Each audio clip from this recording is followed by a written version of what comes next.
wanted to talk a little bit about who owns the oil sands. Now, this is an important question because the oil sands are a hot topic in the world right now.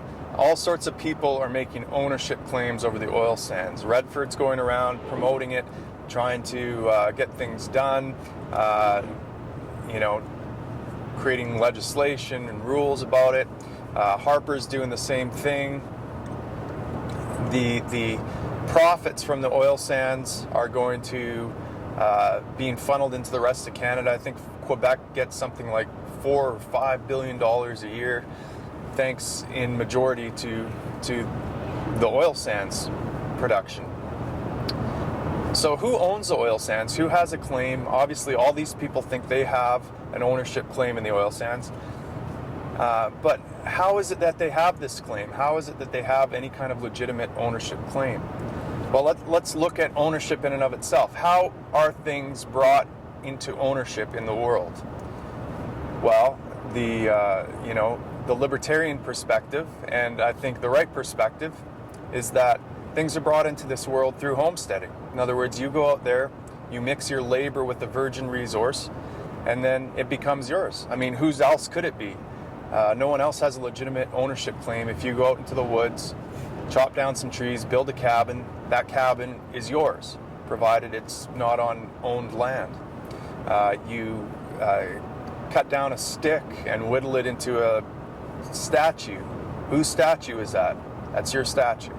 So mixing your labor with the virgin resource is yours. I mean, it stems from the fact that you own yourself and the effects of your action. No one else owns you. No one else owns those effects. So you both own the effects and you're accountable for them because they're your actions. So I think that's important to understand.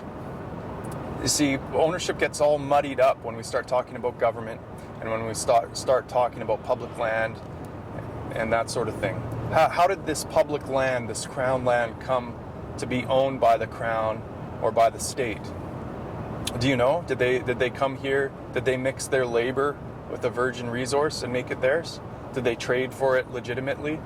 No, they didn't. What they did was they came here, they planted a flag, and they said, fuck you, this is ours now. Anyone who wants a shot at the title, we got all the guns.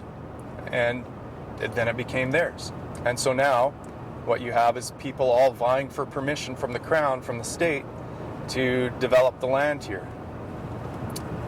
But this is not legitimate ownership. This is not just ownership. First of all, there were people here before the crown came here. The First Nations people, in a sense, were homesteading these lands for years.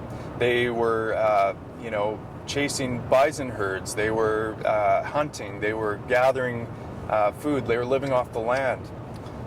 They have a much greater claim of ownership over this land than some people that came here with guns and said it's ours now. No, it's not yours now. So that's the first thing. So the first thing I would say is we need to look at what land the First Nations people own justly. That would be the first thing. Secondly, the oil sands are made useful energy for the world by hardworking, industrious people that come here from all over the world. They uproot their lives. They come here against all sorts of naysayers and people that paint Fort McMurray to be a horrible place full of vice, prostitution, drugs, dirty oil. Yet they still come here with a pioneering spirit, and they dig in the dirt and they make useful energy for the world. So to me, the people that own the oil sands are the people that turn it into useful energy. This is the homesteading principle in libertarianism. They own it. No one else has a legitimate claim on it. Redford doesn't have a legitimate claim. Harper doesn't have a legitimate claim. People in Quebec or anywhere else in Canada have zero claim. This is not a Canadian resource. This is not an Albertan resource. This is a resource of the people that own it, of the people that actually make it useful. They're the ones that have a say in it. So that's the first thing to understand.